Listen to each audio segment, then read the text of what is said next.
on behalf of our international advisors, on behalf of 150,000 schools and colleges, but most importantly, sir, on behalf of the 2,000 Gen Z and Gen Alpha who are watching you today, thank you for accepting our invitation. Thank you.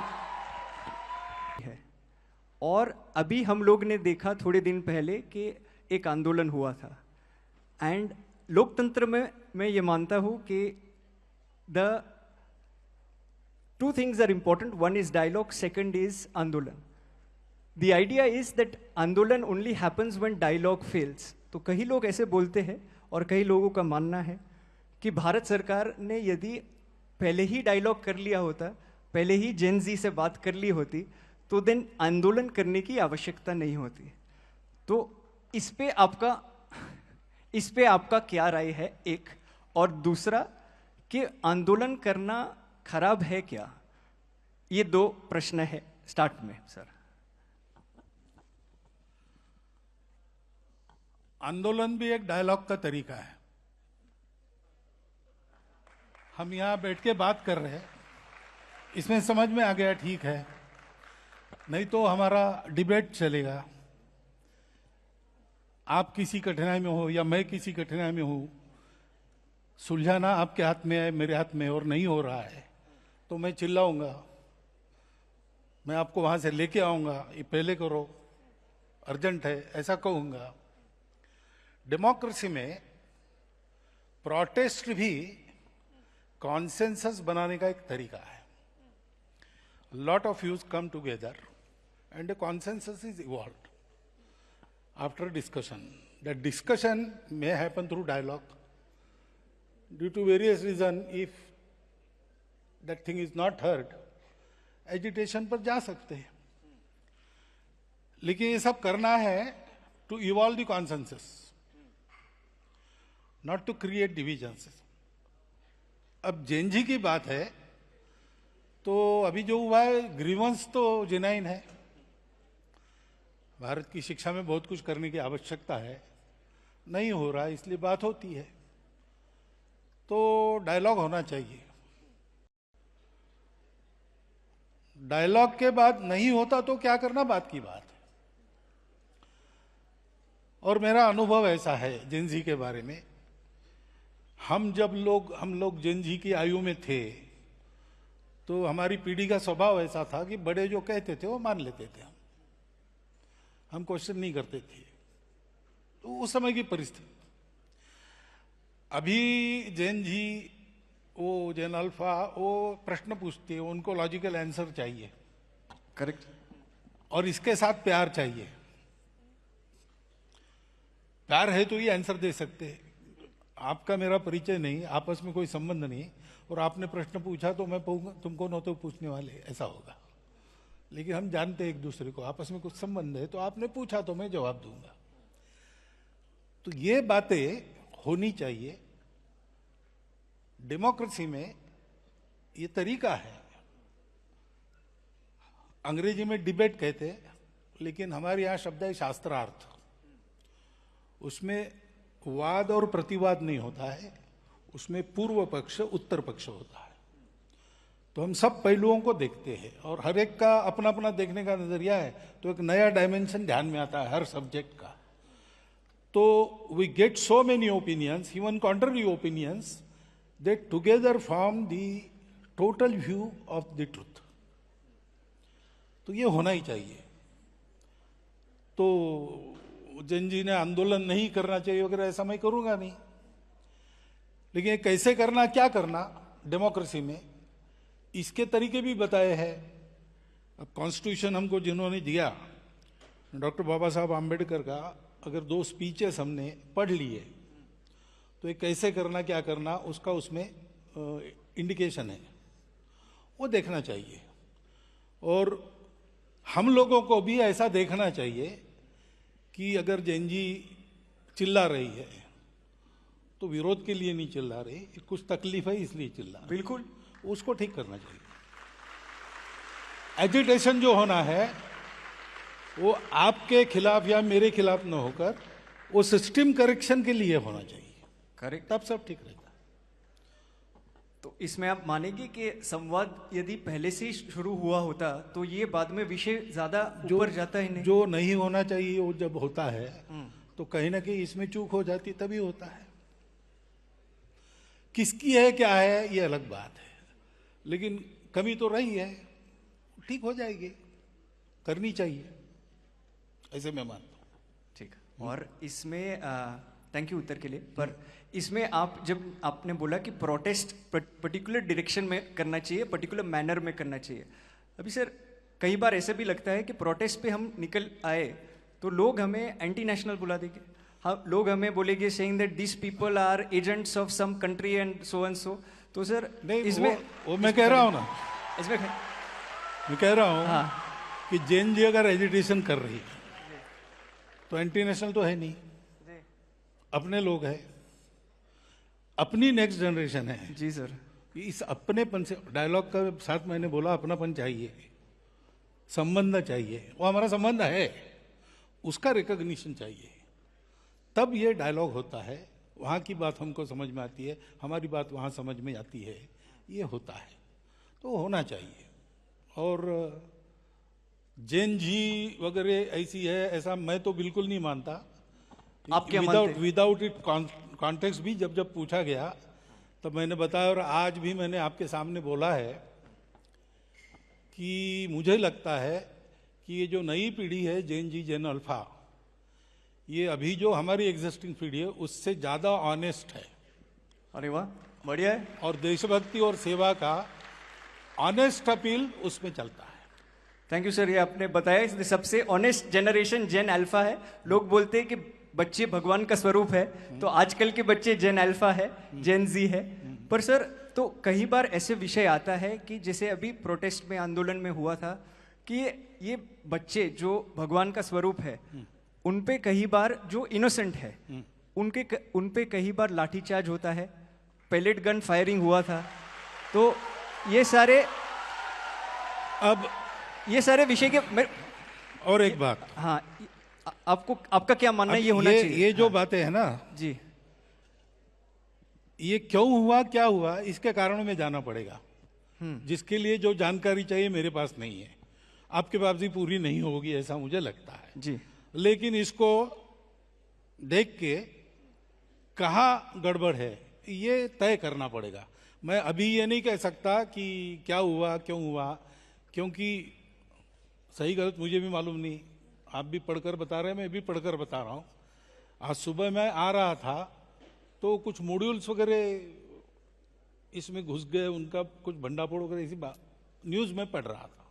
वो कितनी सही है नहीं है मुझे मालूम नहीं, लेकिन मुझे अगर आंख मूंदकर विश्वास रखने के लिए कहा तो मैं जैन जी पर विश्वास रखूंगा। क्या बात है, वाह। अभी आपने एक चीज बताई जेन जी के बारे में कि आप वो ऑनेस्ट है, आप आंख बंद करके उन पे विश्वास करते हैं।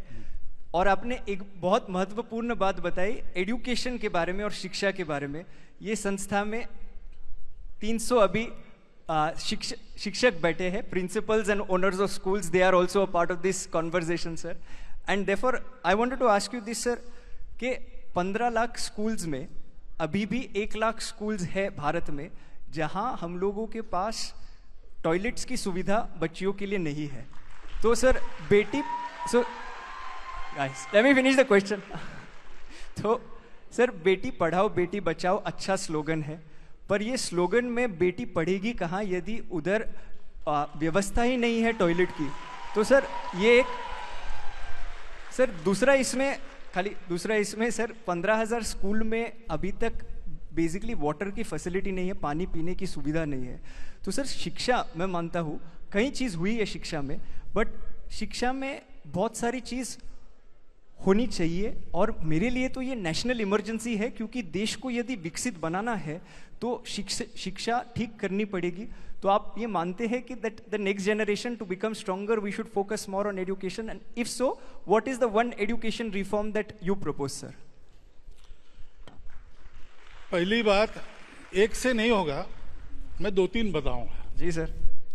पहला है कि शिक्षा एक कमर्शियल बिजनेस नहीं है जी, वो जीवन की नेसेसिटी है।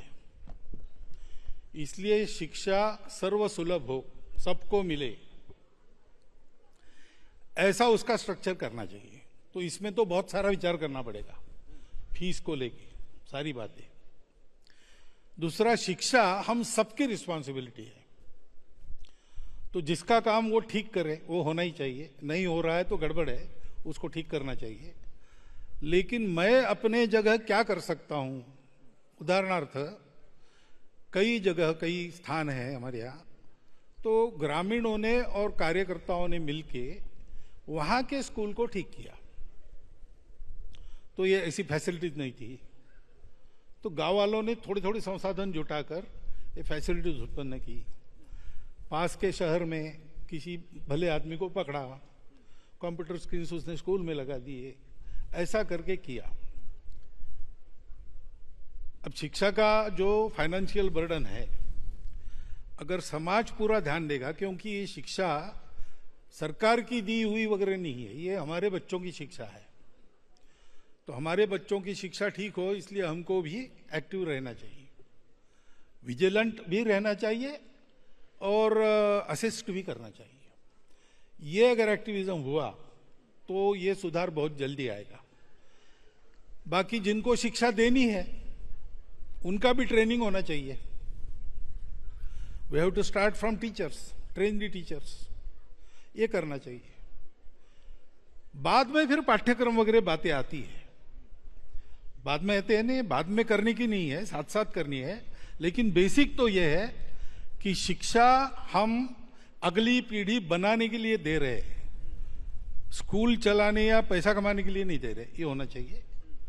और हम सब लोगों का सहभाग उसमें होना चाहिए, सब लोगों का ध्यान रहना चाहिए, तो ठीक रहेगा। ये दो बदल अगर हम करेंगे तो बहुत जल्दी बातें ठीक हो जाएंगी।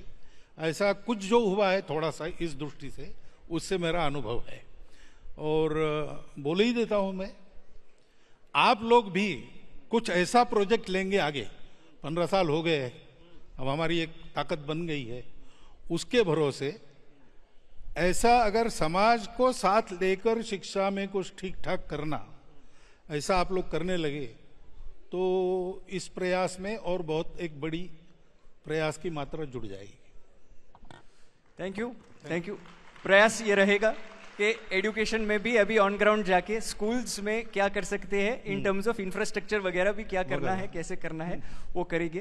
पर इसमें सर आपने टीचर्स के बारे में बात की, तो जस्ट वन क्विक फॉलोअप इसमें कि 10 लाख टीचर्स की वैकेंसी भी है आज की तारीख में।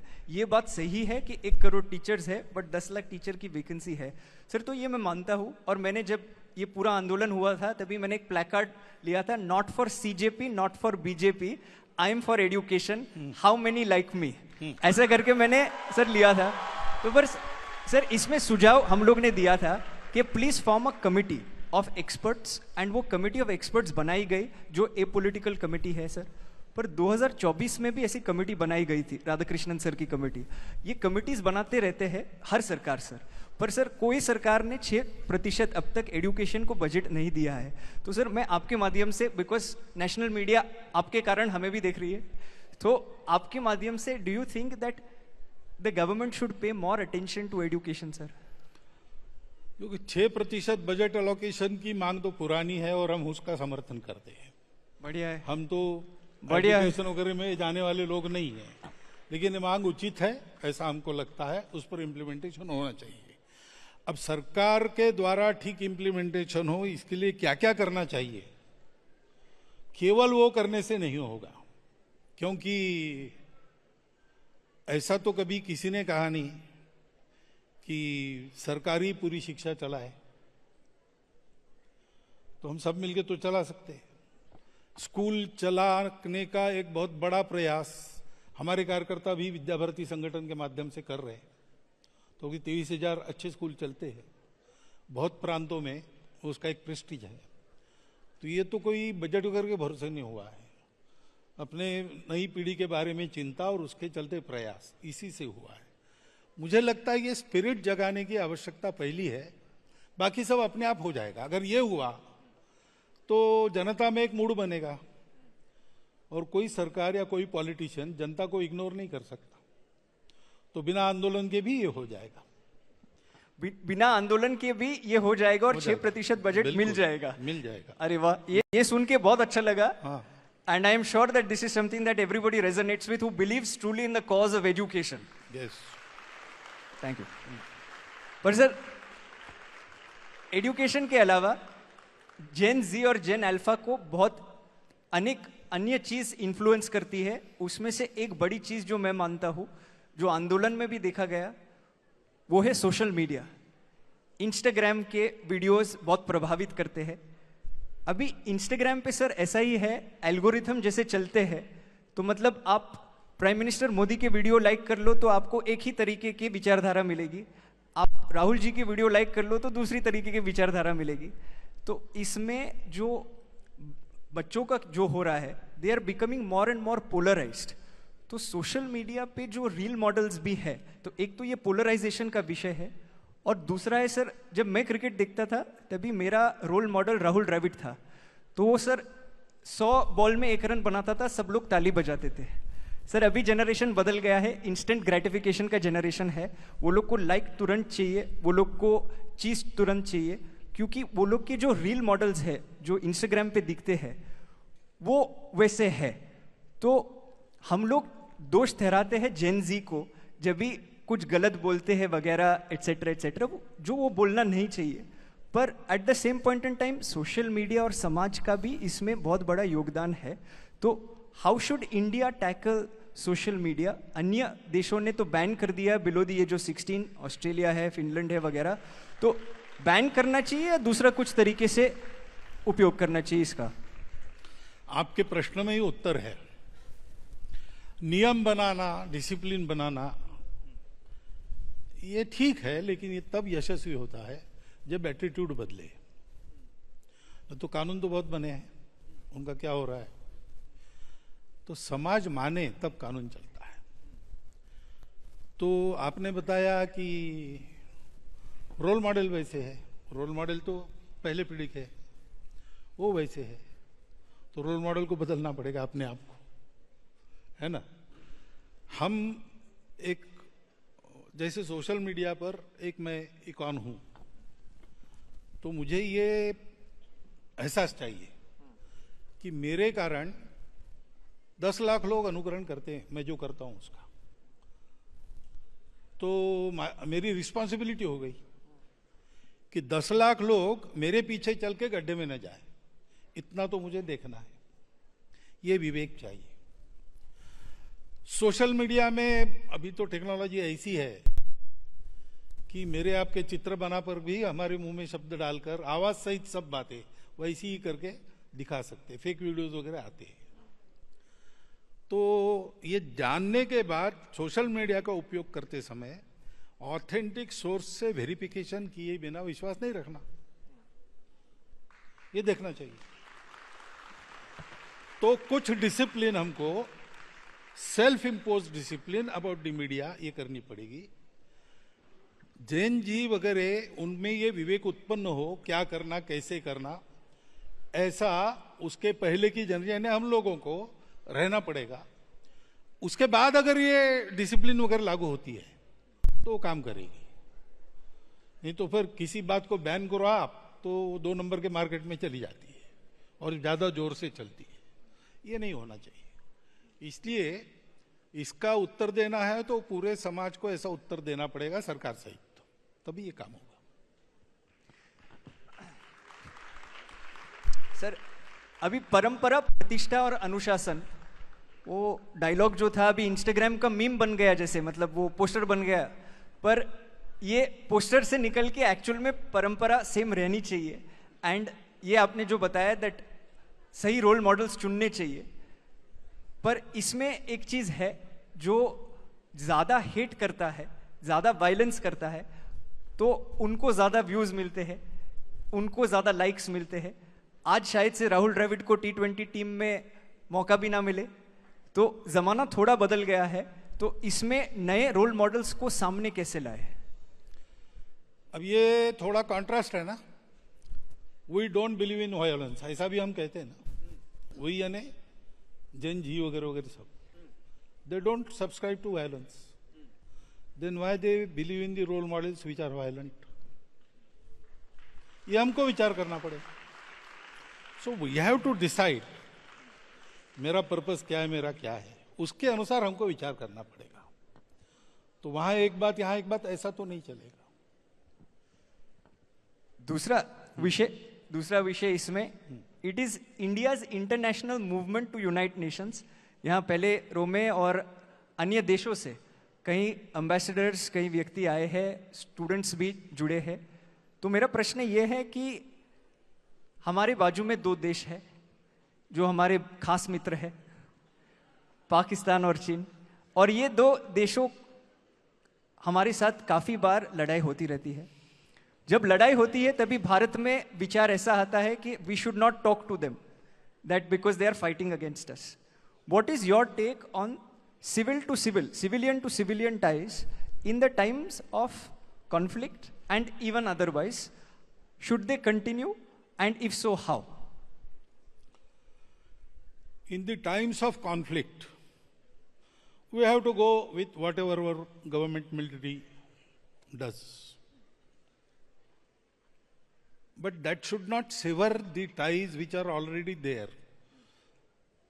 You have given two examples, Pakistan and China. China, people say that for 2000 years, Bharat has given us some values. And Pakistan was Bharat, not more, less than 100 years before. This should not be forgotten. These ties cannot be severed. They can put at hold till conflict is there. But what is the solution? Bharat solution. Bharatiya solution is not conquering or obliterating others. To form that harmonious assimilating process, that requires dialogue. So conflicts may halt all these relations, but they cannot sever. They should not. Sometimes, after resolution of conflict, we have to take up the sutra from where we have left it, and we have to continue. So permanent enmity, permanent hatred is not the solution. When there is some trouble, we have to look after it, and there is a way to look after it. We have to be all for that way. But that is a temporary thing. It comes due to politics. It is not that the Pakistanis are wholeheartedly enemies of Indians. That is not, or Indians are like that. It is not there. But states, politics, international borders, that is also there. That is a fact of life. So during conflict, we are with our government. We are with our military. But we know that sometimes it has to cease, and we have to be one. Because humanity is one. How lovely. Humanity is one. And therefore, sir, I think Bharat can be both Vishwamitra and Vishwaguru in that sense.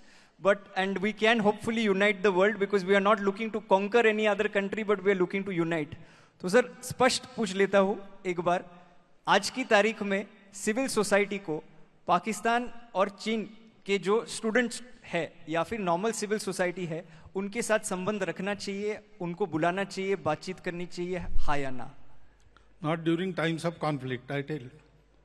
Now conflict is a military war or even terrorism. That is a sort of conflict. This terrorism is not only a terrorism by radical groups. It has a whole philosophy behind it. And there is a policy behind it. 1,000 cuts. So it is a hidden war. So we have to treat it accordingly. Okay. Understood. दूसरा विषय जो international बच्चों में काफ़ी बातचीत होती है, अभी भारत में बातचीत होती है about the LGBTQIA+ community.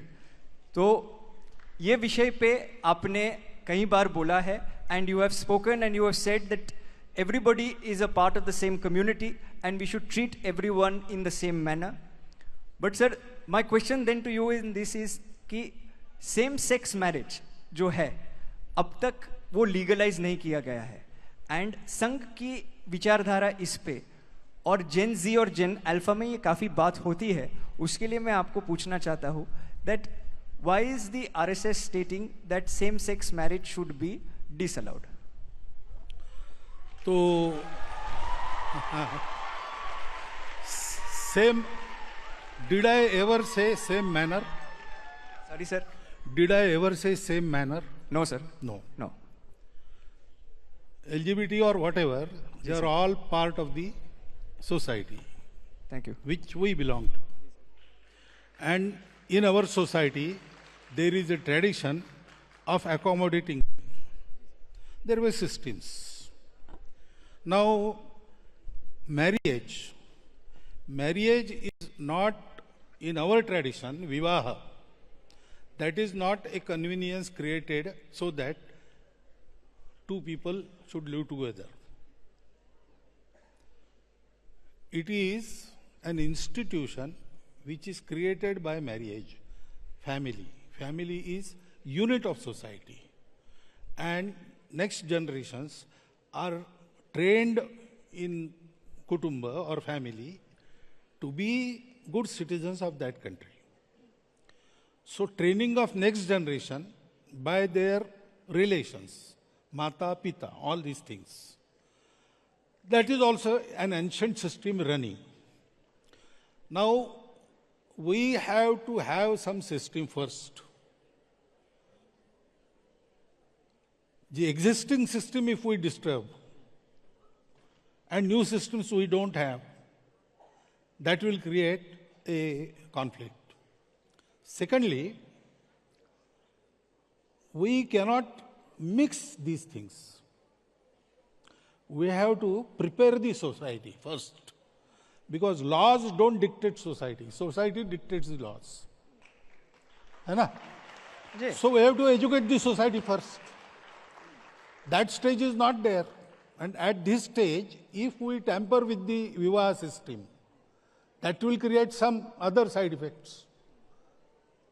So instead of that, prepare a system which can accommodate all these people. They are part of the society. And it should be seen to accordingly. That is definite. But manner can change. Manner has to change. This situation, we have to have these special measures. That is why same-sex marriage don't say that. How these same-sex companions can live together, you have to devise some system. You can form a law for that. Society will accept that. How lovely. How lovely. How lovely.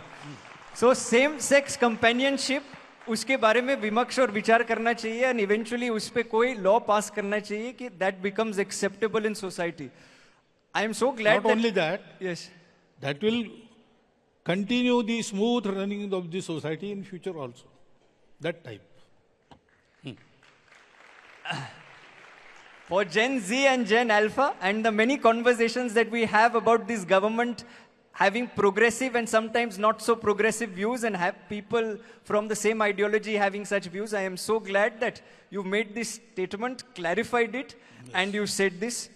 Sir, और एक विषय है महिला के बारे में, and you have stated saying that men must step back and empower women to lead. And I quote you in this word to word, आपने ये बताया है. According to you, what is the role of Indian women in society today? Role of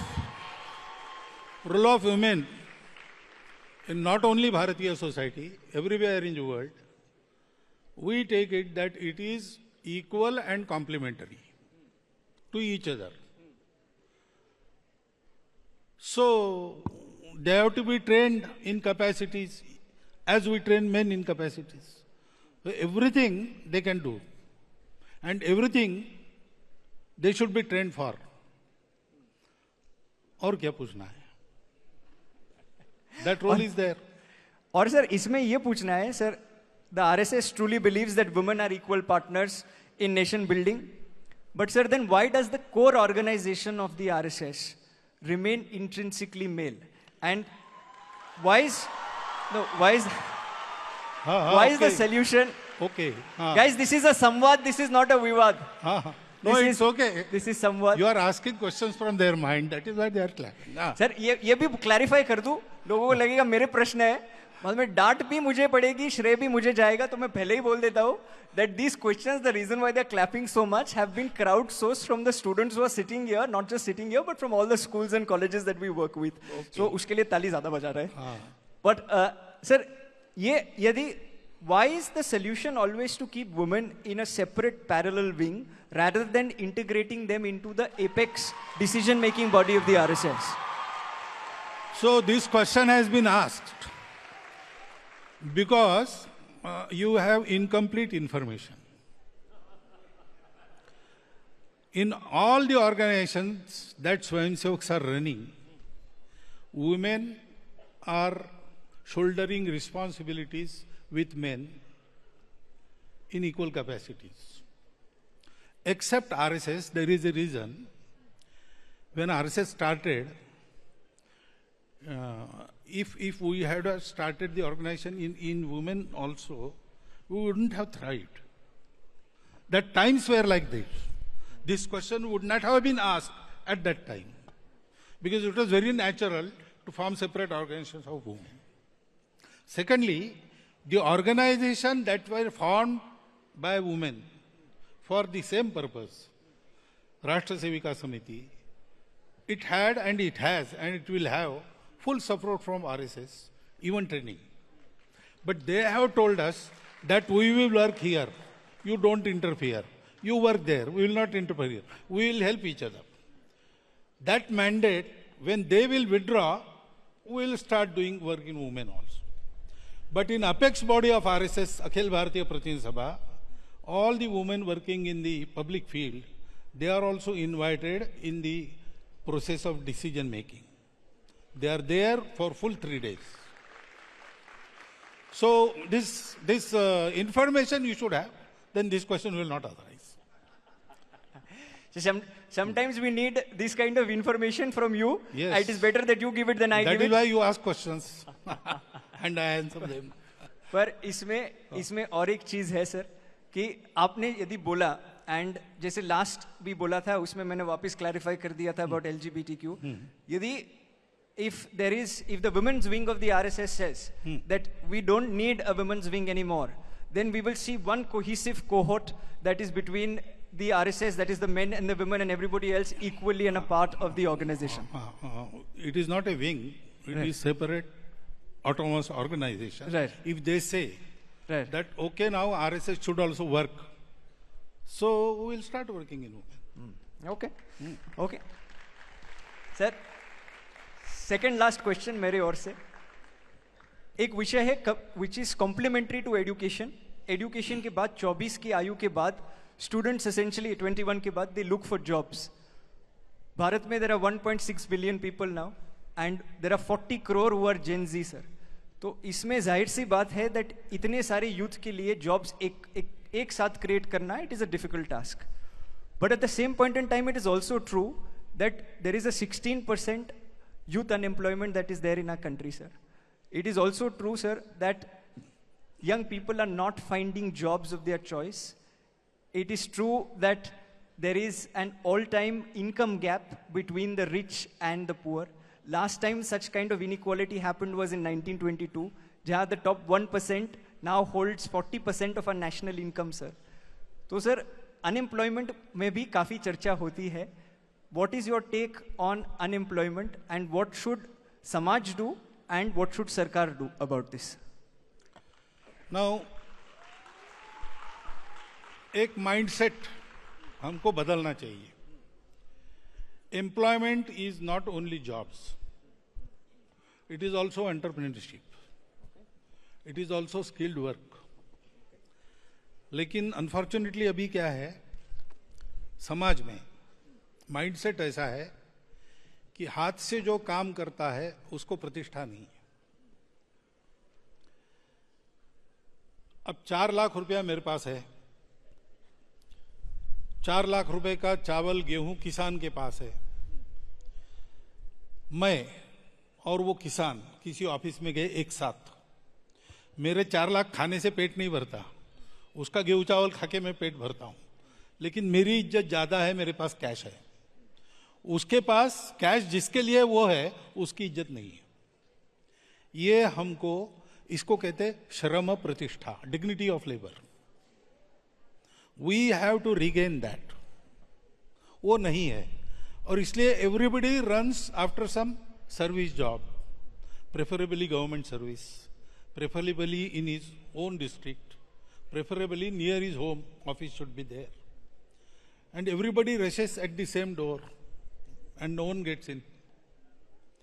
While there are fields where his workers are not available. I also see what we call menial jobs. Doing that, people have earned wealth. There are buildings. पान ठेला वाला, puncture वाला, ऐसे लोग. एक बच्चा 8वीं में पढ़ाई छोड़ के होटल में काम कर रहा था. एक यूनिवर्सिटी के रजिस्ट्रार ने उसको पूछा, उसने कहा मुझे पढ़ना नहीं है लेकिन कमाना है, तो क्या करना चाहते हो? पान ठेला. तो उसने पान ठेला चलाया. वो उस समय 8वीं में था, अब तो जवान हो गया, शादी, लड़के बच्चे हो गए. 29 लाख की प्रॉपर्टी है उसकी, पान ठेला चलाते हुए.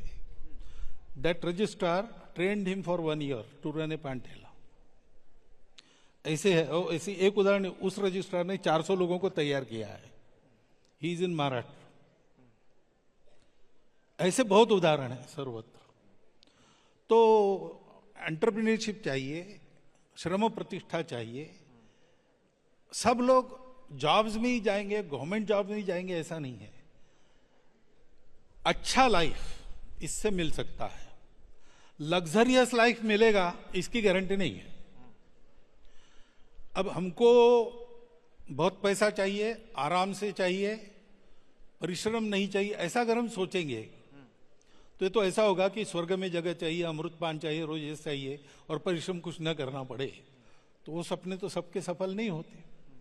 लेकिन अनएम्प्लॉयमेंट जा सकती है अगर हमने जॉब को ऊपर नीचे देखना छोड़ दिया. और हमने छोड़ दिया है ने, मैं जॉब के लिए प्रयास कर रहा हूं, मेरी सवाल नहीं है, सोसाइटी ने छोड़ना चाहिए. जो कमा रहा है उसकी प्रतिष्ठा है. हाथ से कमा रहा हो, जॉब में कमाता हो, सरकारी नौकरी में हो, प्राइवेट नौकरी में हो, अपना उद्योग चलाता हो, कुछ भी चलाता हो, एजुकेशन में इसकी तैयारी चाहिए. आप बढ़िया आपने बताया ये. पर रिजर्वेशन, ये एजुकेशन में और एम्प्लॉयमेंट में एक मुद्दा मेन है जो है रिजर्वेशन सर. और रिजर्वेशन जब से चालू हुआ है, it is important to get reservation till the last person, because the ones who do not get opportunities deserve the reservation. But शायद से अंबेडकर जी ने भी नहीं सोचा होगा कि रिजर्वेशन अब तक कंटिन्यू हो रहा है. I am just following up on that, क्योंकि आपने ये बोला है. तो for general population sir, the thing is sir, reservation बढ़ता जा रहा है, एक राजनीतिक विषय बन गया है. एंड एक्चुअली जो टॉप 1% ऑफ SC/ST है sir, they have become the creamy layer, जैसे OBC में हुआ है. और सर वो ही सारे रिजर्वेशन ले लेते हैं. तो जनरल कैटेगरी के बच्चे जैसे मैं हूँ सर, मेरिट में अच्छा था, इतना अच्छा भी नहीं था पर मेरिट में अच्छा था, पर सर कट ऑफ लिस्ट में मेरा नाम लास्ट आया. तो सर मैं खाली इतना पूछना चाहता हूँ कि reservation according to you, do you think it should be lifelong, or do you think now it is perhaps time in order to curtail reservation and bring it back both in employment and education, sir? I will not answer you directly. I will ask you to go to what Dr. Babasaheb Ambedkar thought about reservation. If honestly we follow his advice, then there is no problem. Social कारणों से reservation है, social discrimination जब तक है reservation चलेगा. जिनको मिल गया और जिनका ठीक हो गया, उतना लार्ज हार्टेड चाहिए, उन्होंने दे देना चाहिए. और अगर ये ठीक से होता है तो वहाँ ऐसे स्वर भी उठ रहे हैं जहाँ रिजर्वेशन मिलता है, वो अब ऐसा थोड़े है लेकिन कहना शुरू हो गया है कि अब हमने ले लिया, हमारा ठीक हो गया, अब दूसरे को दे दो. कैटेगराइजेशन की मांग कुछ प्रांतों में हो गई, अभी सुप्रीम कोर्ट ने भी कह दिया. ये क्यों हुआ? इसलिए कि सबको मिलना चाहिए. तो there is a stream in those who get the reservations that this is for our upliftment, this is not the permanent measure, and we have to take advantage of this, improve ourselves and make this useful for others, those who haven't got yet. ये वहाँ stream है, उसको encourage करना चाहिए. इसमें राजनीति छोड़ देनी चाहिए. सारे मेजर्स को प्रामाणिकता से इंप्लीमेंट किया तो जल्दी उसकी आवश्यकता समाप्त होगी, तब विचार करेंगे। लेकिन इसकी राजनीति हुई, इसलिए बैड ब्लड क्रिएट होता है। वास्तव में सामाजिक एकता के लिए ये मेजर लाया गया है। वो डिविजिव उपयोग उसका करने वाली, in itself measure is not wrong, but those who wield the sword, they are wielding it wrong way, intentionally. Unless that is cured, I don't see anything. I am so glad that you've said this. Coming from somebody like you, I am sure the country is listening. But एक आखिरी प्रश्न जो था वो पर्यावरण पे है, क्योंकि climate change is something that we keep talking about in our conferences. 108 conferences करते हैं सर एक साल में, आप जानते हो, और बाद में ये आखिरी का कार्यक्रम होता है। तो क्लाइमेट चेंज के बारे में everybody is very passionate in Gen Z and Gen Alpha, and this is across. Mumbai में भी है, मदुरई में भी है, ये छोटे शहर में है, छोटे बड़े शहर में सेम समस्या है। वो लोग बोलते हैं कोई भी सरकार है सर, भाजपा है या कांग्रेस है या राष्ट्रवादी है, जो भी है, जब भी हम लोगों को आवाज उठाना है कि आप पेड़ पौधे क्यों काट रहे हो, you can build the road in a different manner, and सरकार नहीं सुनती। तो सर क्या करना चाहिए, क्योंकि हमारी आयु अभी जो बैठे हैं तो हमारी आयु है 15, 16, 17, 18, 19। तो आपका क्या सुझाव है, what should young India do when they believe so much in climate change, but sometimes governments don't believe as much in climate change? Well, governments is a different thing. Correct, but हमको क्या करना? Anywhere government is a different thing. It has to act in so many pressures. Secondly, the available model of development is itself unsustainable. That is why they have to plan for sustainability goals. And the only country which fulfills that goals per year is Bharat. Everybody else talks of this Paryavaran and never acts on it. We have to change the model. As you said, development can happen without harming Paryavaran. That is true. But that way is with us and we are not treading on it. So we have to change our development model. That is the basic thing. Without that, no government can act fully for the Paryavaran. Some lapses will be always there. Now, this requires a tremendous pressure which should come from the society. If society has to create the pressure, society has to act on Paryavaran. So, possible successful way, I see that we should start from our own home with small things. जैसे एक programme अब हम लेके जा रहे हैं समाज में, पानी बचाओ, प्लास्टिक हटाओ, पेड़ लगाओ। सो अपने घर में इलेक्ट्रिसिटी, अपने घर में पानी। अभी बहुत सी जगह आदत है खिड़की दरवाजे बंद कर लेना और लाइट लगाना। फिजिक्स का क्लास चल रहा था तो ठंडी हवा आने लगी, इसलिए सब खिड़कियां बंद की, और अब गर्म होने लगा इसलिए पंखे चलाए। तो प्रोफेसर ने कहा दिस इज कॉल्ड सिविलाइजेशन। ऐसा हम कर रहे हैं। हम अगर अपने घर से शुरू करते हैं कि शॉवर के नीचे कितने देर रहना, 45 मिनट, 1 घंटा लोग रहते हैं, 15 मिनट में पूरा काम हो सकता है। स्नान के लिए पानी कितना चाहिए, तो जो एक्सट्रीम पर्यावरणवादी है उन्होंने डेमोन्स्ट्रेशन करके हाफ ए बकेट साबुन वाबुन लगा के सब। लेकिन ठीक है, 1 बकेट 2 बकेट बहुत हो गया। इलेक्ट्रिसिटी का कैसा होता है, अनावश्यक लाइट कितनी होती है, शादी ब्याहों में कितना एक्स्ट्रा वैगेंजा होता है। ये सारी बातें हम करते हैं, एक तरफ वो करते हैं, दूसरी तरफ ये करते हैं, और इसलिए क्या होता है कि हमारे कहने का प्रभाव नहीं होता है। तो इसलिए we have to start from our home. तो अवेयरनेस होगा, अभी अवेयरनेस बहुत अच्छा आ गया है और बढ़ना चाहिए। इसके बाद समाज प्रेशराइज करेगा। नहीं तो क्या होता है कि पेड़ नहीं कटने चाहिए, पहाड़ नहीं धंसने चाहिए, इसलिए प्रोजेक्ट बंद करो, ऐसा कहने के बाद एम्प्लॉयमेंट के लिए जनता उसके विरोध में खड़ी हो जाती है।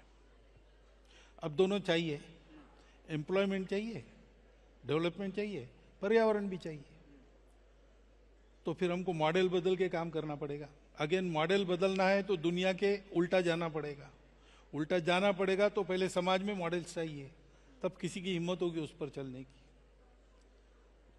ये सब करना पड़ेगा और ये स्टार्ट हुआ है।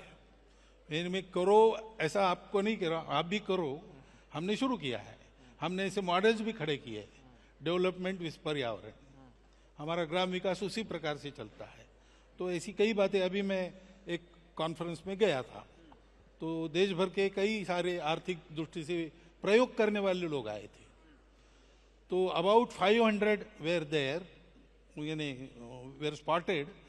उसमें से 39 को सिलेक्ट करके बुलाया, वो उनका वृत्त हुआ। उसमें सब लोग थे स्वयं करने वाले। तो ये शुरू हुआ है, हमको भी उसमें हाथ लगाना चाहिए।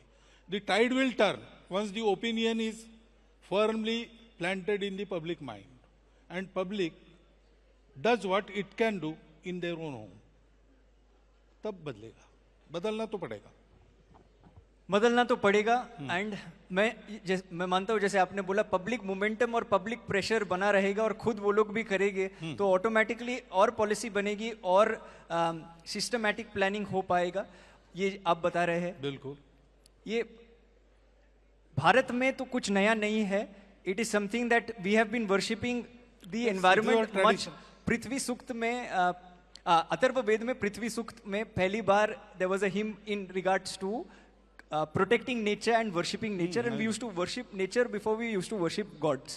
But sir, I only hope that जो आपने आज जो बताया है, क्योंकि आपने बताया है, बच्चे तो सुन रहे हैं, but everybody else is also listening across the country, and I really hope that the message spreads and a lot of things that you've mentioned about education, about climate change, about all of these issues actually gets implemented. Before I let you go, because I have you, मेरा एक व्यक्तिगत सवाल है। संस्था के ओर से और संस्था से जो सब जुड़े हैं, जो बैठे हैं, उनकी ओर से 100 साल से आप मैन मेकिंग कर रहे हैं, हम छोटा सा प्रयास कर रहे हैं।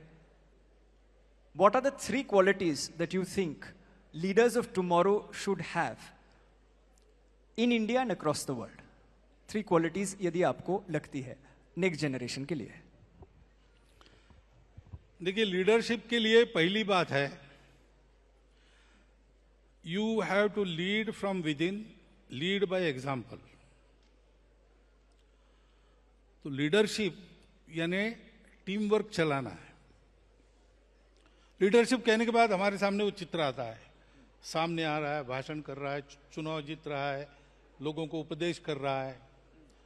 इससे नहीं होता है। Real leaders are those who remain behind, they work from within. Sir, that is sorry to interrupt you. That is why we have you today here. That is why we requested you as the chief guest here. I don't say myself, I don't see myself as leader, as a worker. But anyway, secondly, leaders' behavior.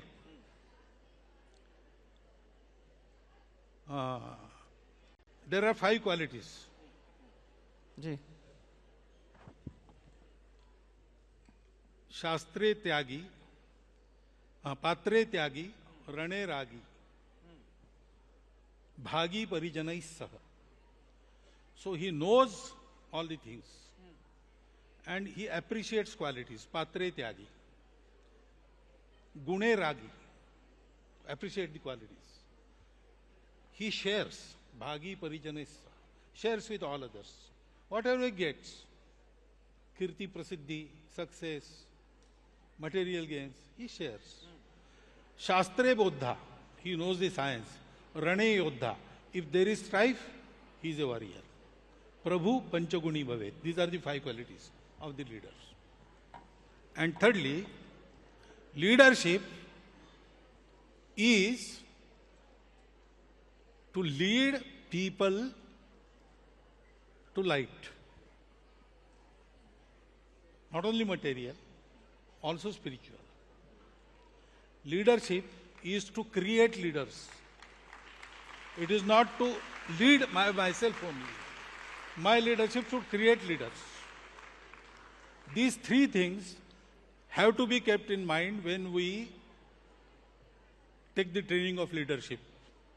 And I'm very glad you are doing an excellent job for last 15 years. So today I learned the expression. Today I learned the expression from you of what I am saying like this. Sir बस आप करिए साथ में करते clock it. अरे thank you sir, आपने समय बिताया हमारे साथ. थैंक यू कि आपने ये सारे उत्तर दिए. Guys before you clap something I must say, and you can get the house lights on. Sir मैं एक चीज आपके लिए बोलना चाहता हूँ, that this conversation earlier was not a conversation. We've sent him the questions. I just gave him the questions right now in front of him. Earlier it was supposed to be a speech. And sir मैं खड़े रह के ये बोलना चाहता हूँ आपके लिए please. Earlier it was a speech that he was going to give. And he was going to give a speech as Sir Sangachalak ji gives great speeches. But I said, sir आज speech के बदले में हम संवाद करते हैं, और संवाद ऐसे विषय पे करते हैं जो युवा को पसंद है और युवा बात करती है.